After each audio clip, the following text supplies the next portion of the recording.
Today on Founders Go Naked, we have a very, very special guest, which is SaraSai Woods.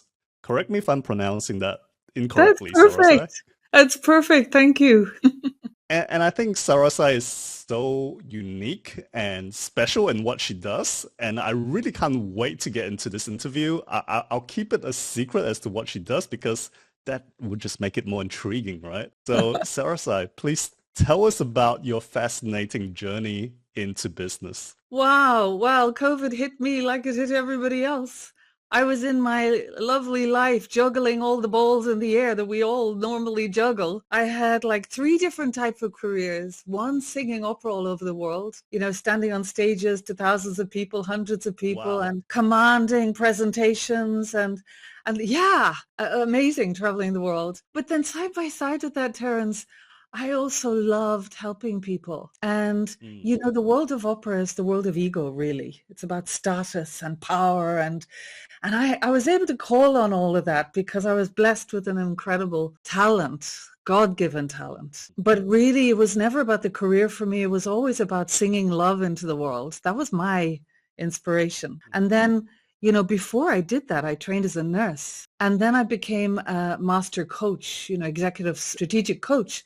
And I was kind of juggling all these different things. But one of the things I specialized in was helping people with cancer and helping people with end-of-life transitions. That gave me a huge insight into what life's all about and how we're wasting our time on everything that doesn't matter, on the distractions and the diversions, and all in the presumption that you're going to have a tomorrow, which I don't know a single soul on the planet who can guarantee they'll be here tomorrow or even an hour from now. But we live with this illusion. And what I experienced 30 years of this on side by side with my singing career was that people arrived at the departure gate of life getting ready to go, and they'd run out of time and they'd run out of energy, and it was game over. And this is the high and the mighty, as well as ordinary everyday people, celebrated celebrities, VIPs. I had all manner of people from all walks of life that I was working with. And there was a commonality. When you put people in pajamas,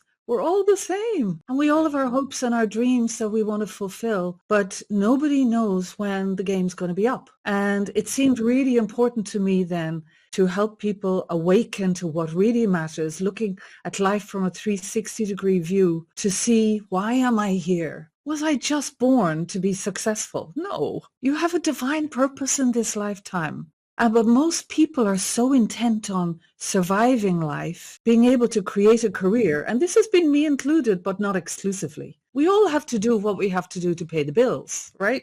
But that can completely block you from tuning into a deeper purpose, which is calling your name and for which you were born. And people don't tune into that. They don't take the time to pay attention to that, thinking there'll be time tomorrow. So really, for me, it's all about conscious communication because, your audience and me also, I'm a speaker, I'm an author, I present programs, transformational programs. And so therefore we need presentation. But a lot of the time when people are presenting themselves, they're not actually there. There's this mask of inauthenticity, a smoke screen between you and your audience, which blocks you from being able to be okay no matter what happens. The screen behind you falls down, the microphone doesn't work, or everybody sits stony-faced looking at you and it looks like nobody likes what you're saying, but they're secretly delighted with what you're saying. We project onto our audiences who we think they are. So therefore, we're not here. We're over there. We're not with them. And when you become a magnet for success, like my brand is Vocalize Communication for Success.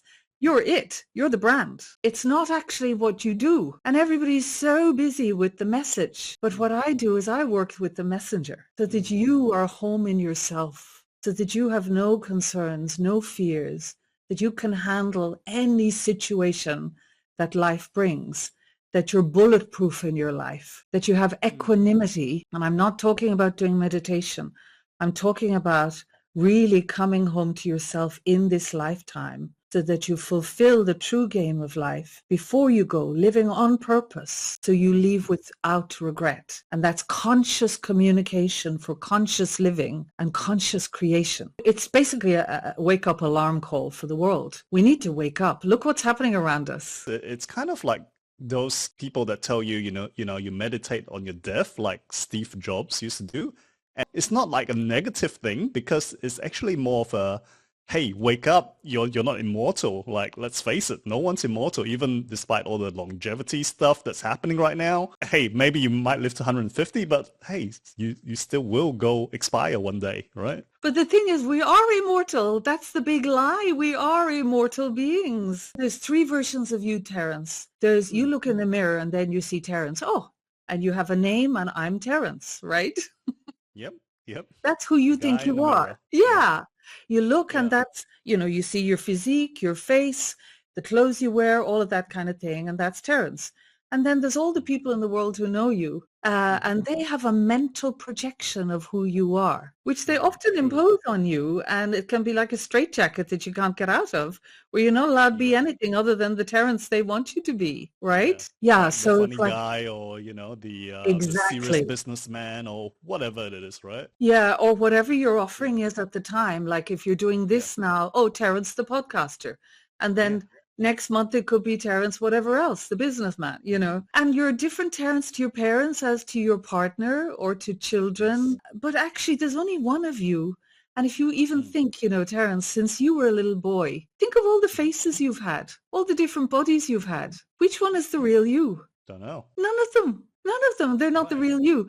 The real you is who you are on the inside. Yep. Because there's like a divine presence inside every person. And when I say divine, I'm talking about like really divine, beyond religion, but a divine truth of who we are, divine consciousness, pure love. Who we are is an embodiment of love.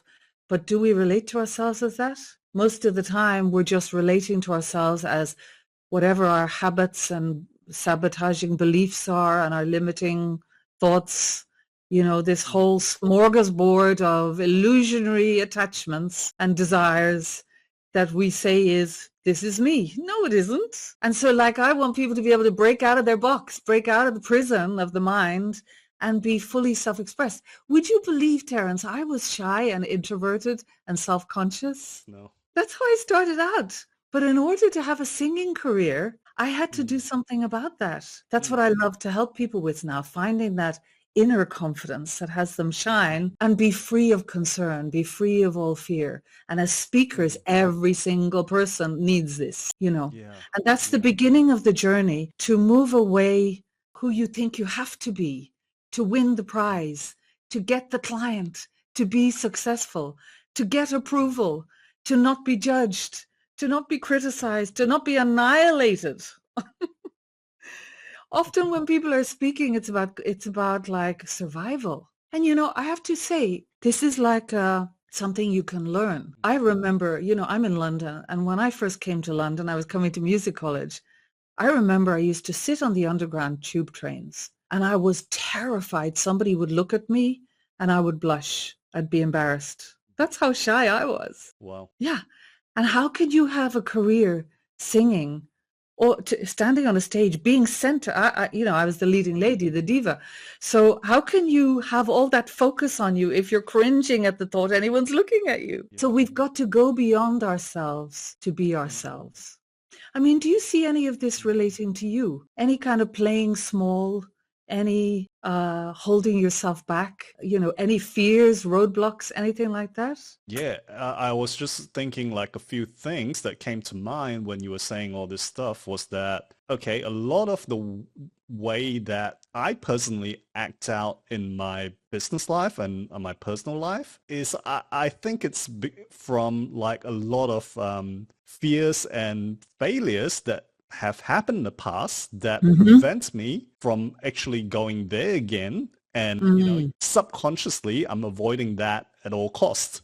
But sometimes I feel I need to go back there, but it's too scary because it's like there's all these emotions attached to it, which most times I'm not even aware of. That's the issue, I think. Listen, I really applaud you for actually being willing to say that.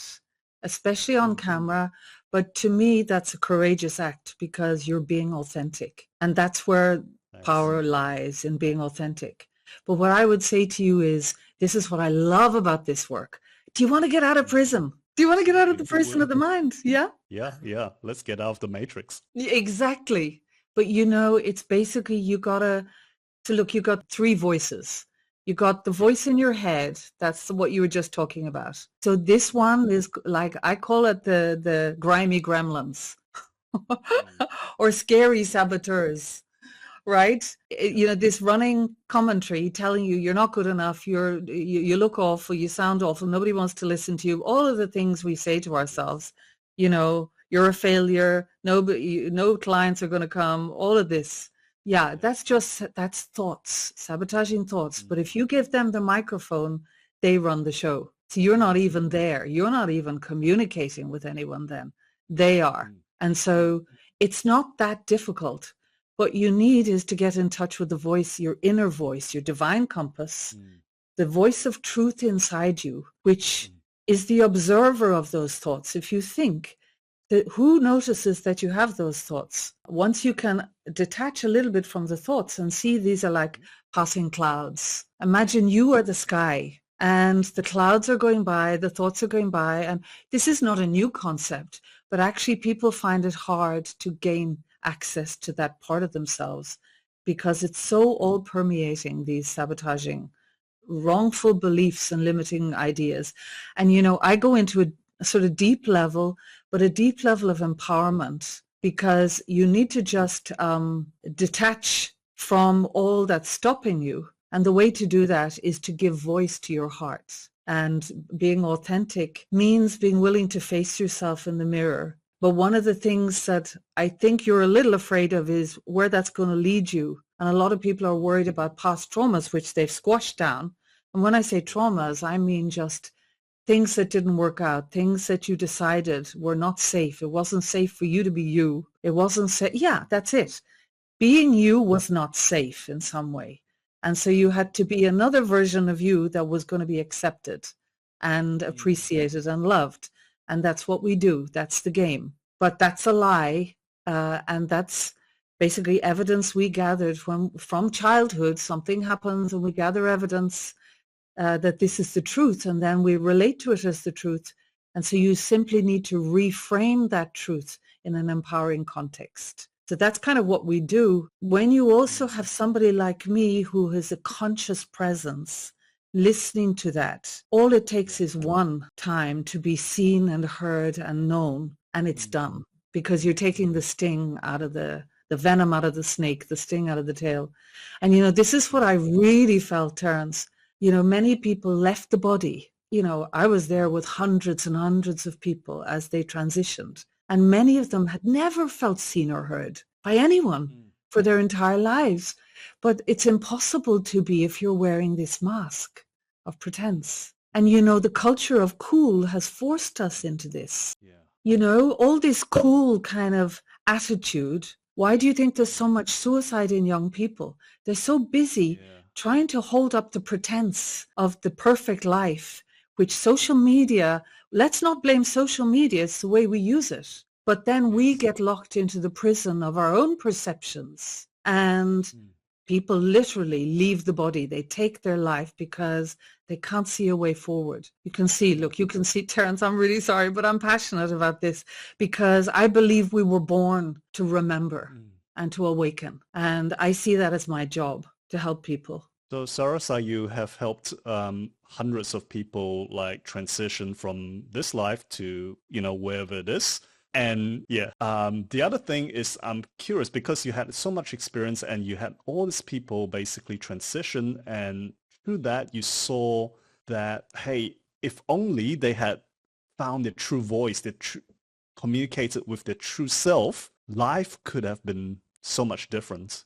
Yeah. I'm just curious, like some of your clients that have worked with you and have gone through that transition and found a true voice, how has it impacted them in their lives and in their businesses? Yeah. I'm just curious if you got some examples there. So I've worked with families even.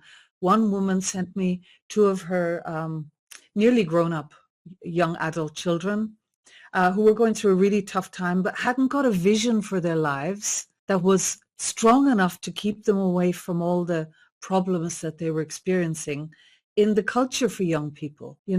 Suicidal ideation is a big deal these days. And, a lot of kids don't know, especially post-COVID, they don't know what life they can have. Our guarantees have been taken away. It's like our life insurance policy is a waste. We don't know what we can rely on.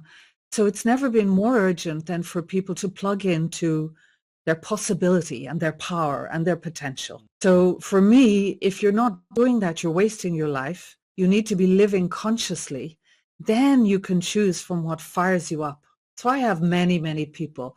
I mean, I talked with you about my time with people with cancer and end-of-life transitions. I'm not doing that now. Yes, I have those skills, but I work with entrepreneurs and leaders and speakers because they are the visionaries of our world now. They are the people who can paint the picture for others to follow, but they must be home for them to claim their full power. And then they will be the magnet that allows others to be elevated by their gifts. It sounds to me, it's kind of like we all have that like divine spark in us, right? Yeah. And it's like as we grow up, people say, oh, you can't do that or you hurt yourself. And so it's like throwing a blanket over it. And then someone else smacks you in the face and says, oh, no, you shouldn't do that. And you get thrown another blanket over it. You get into business failure. You get rejected. More blankets are thrown over it. And eventually you can't see that spark. Yeah, and that's right. That's where you need to work, or that's how you come in and work with people to remove those blankets, to reveal that spark again. Yeah, it's actually just plugging you into you. So it's like if you're listening to external voices, you're giving your power away. You need to be listening to your internal voice, but to do that, you need to plug into you. You need to hear your own inner being speaking. So it's a paradigm shift because the world is kind of making us look out. There's so much noise. There's so much, in a way, our consciousness is being bombarded with endless information to basically seduce us into paying attention in a way that this fear of missing out, that if we don't watch this and we don't watch that, we could miss out on something that'll be the thing that gets us to success. And it's a game and it's not in our favor. All answers lie within you. And you know what? Your voice will tell me everything you need to know because you have the answers in you, but you're not taking the time to prioritize you. So it's like trying to fix life instead of coming home. And when you're home, the sky's the limit. All doors are opened. Right. So it's kind of like instead of like seeking more knowledge, more tactics, more strategies, we should also be spending more time, or maybe we should be first spending more time coming home. Absolutely. And then we can go out and add more to it. Yeah, because look, if somebody's speaking, presence is the only thing that's going to command the presence of the listeners. You have to be present moment by moment. So how present can you be? Like if you really pay attention to that, I'd invite your listeners, just pay attention. Most of the time we're just rehashing the same old thoughts, bombarding ourselves with these voices of denial, telling us we can't. And, positive thinking is good, but it's not good enough. You actually need to go deeper than positive thinking because positive thinking is still related to thought. And you want to be bypassing thought where actually there's nobody talking anymore. You are the consciousness that allows the wisdom to be communicated. You are no longer identified with a separate self. You are here in service. You are plugged into God's voice within you because every single soul on the planet, every being has that divine consciousness and nobody is excluded. And another thing in our culture nowadays, I think a lot of people feel that we're all supposed to be extroverted and the winners of the world are usually extroverts. I think we're entering into the era of the liberated introvert. So what's the difference between an introvert and a liberated introvert? So liberated introvert basically is fully present, doesn't have to be anything they are not. Doesn't have to do, if you look at any of these big shows that are, I'm not going to name any names, but there's so much rah, yeah, let's get up and dance, yeah, all of this kind of thing. All the introverts want to run away kicking and screaming from all of that. There's such a space for people to just be consciously present without, all of that is an effort, really. It's an effort to fix something, which is the idea that if you don't do that, nobody will listen. Or nobody will feel the impact of your presentation. I don't, and I know one of the things you wanted to talk about is the challenges. I think the biggest challenge is how to be yourself. And that's been my life's work. When I started out my very first singing competition, I'd never sung on stage. I'd never sung in public. And there were 41 little girls all singing the same song. It was called June by Roger Quilter. And there I was. Now, the thing is, I was a foot taller than everyone else. I was so embarrassed with myself, so self-conscious. I was so shy. And there I was put onto a stage and told to sing, right? And my mother was sitting in the audience and she was listening to 41 renditions of the same song. Long story short, I got second prize. I got the silver medal. But the guy who was giving the prizes, the adjudicator basically said, he spoke at length about me. By far, she has the greatest talent, the greatest potential. But I have to give the mark. So the one who got the gold medal, she was all girly-whirly. She was like all sweetness and light and smiles and dancing, this kind of energy. And I was cringy. I know most people who are introverted can relate to that. Like I wanted to run away, but I loved singing. And when I came off stage, my mom said to me, you should have got first place. Why can't you just be yourself? And I took that to mean, as we all do, I failed. I missed the prize. I need to be something other than how I am to get the prize. I spent a whole long time on that journey trying to be like everyone I know can relate to this, I bet, quietly. In the corners of your mind, you have a story like this where, you started reinventing yourself as, the better version of you, the censored version of you that's going to be successful. It didn't work. And I had success, but though I was not being true to myself entirely until I went through the process of awakening to the gift of pure presence, no longer going out to meet the world, but inviting the world in to meet me. And I realized that what my mom was saying is, I know who you are. I know your greatness. Our parents, we interpret the lines. Most people have, things that they remember their parents saying at some point in their life that maybe had them feel diminished or retract a little bit. But when I'm talking about reframing, when you reframe that within a spiritual context, you see how those words of wisdom are our greatest gifts of awakening. My mother knew who I really was, the joy that I am, the pure love that I am. And she was wondering why I was not letting people see that. But, it's part of going through life that, evaluations as you're going along, we all do. Yeah. Yeah. Reframing gives people freedom. Reframing whatever happened in a way that you see a deeper truth within it that maybe you hadn't spotted before, that has you see your life in an entirely different context. And, you talk about the world we're living in now and the importance of getting out of the matrix.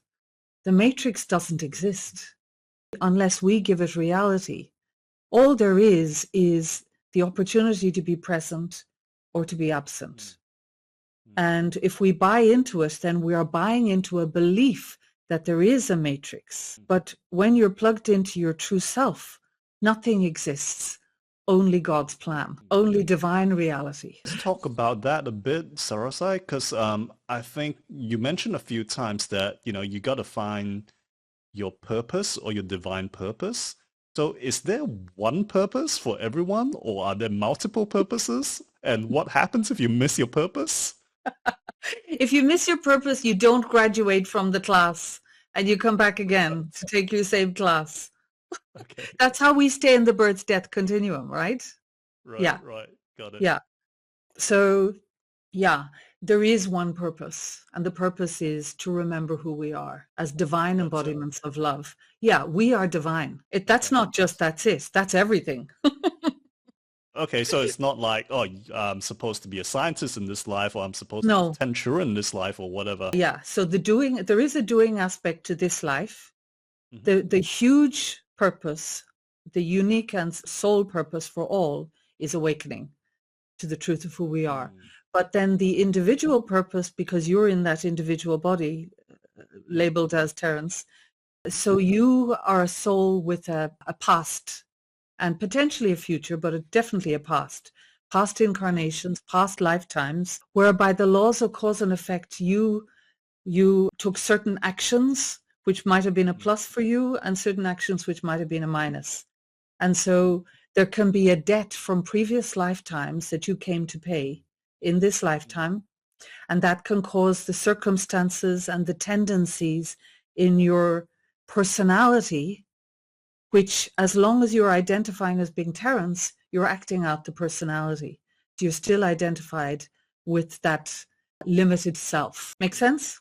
You following me? Somewhat, yeah. It's deep, yeah. It is Yeah, deep. I follow you somewhat, yeah.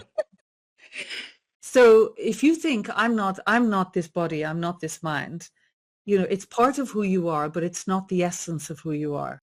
And the essence of who you are, look, when you go to sleep at night, your body's in the bed, but you're off traveling. You're not, right? Yeah. Yep, yep. Which basically is a rehearsal for death, and people don't realize it. That's what death is. You just leave the body, Mm.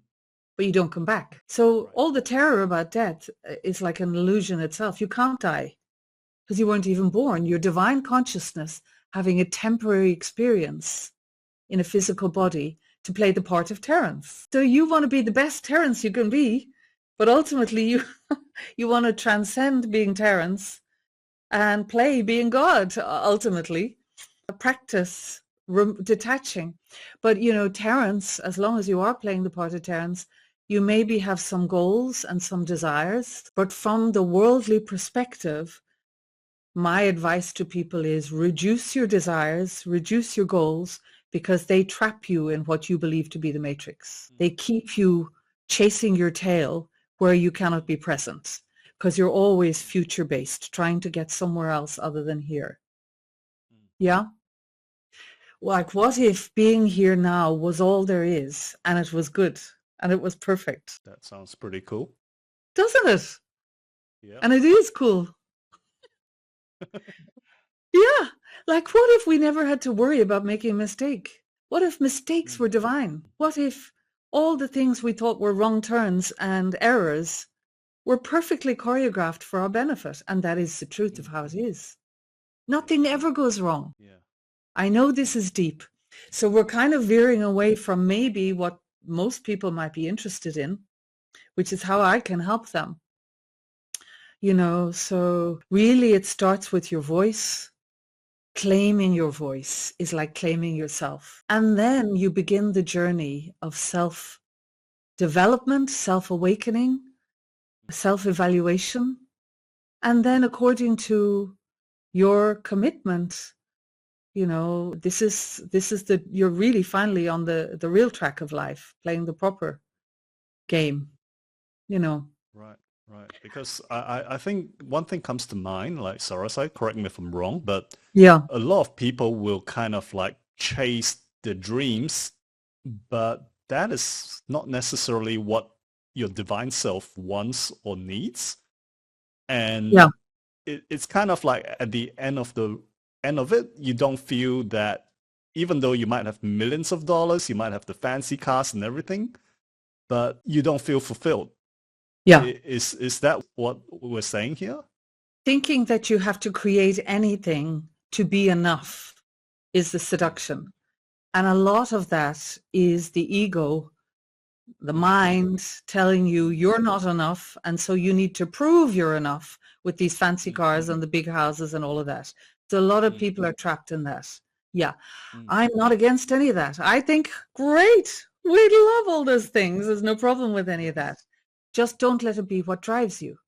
So Right. when you when you're making conscious choices from presence and from knowing who you are, you're in the perfect place then to magnetically draw all of these things to you.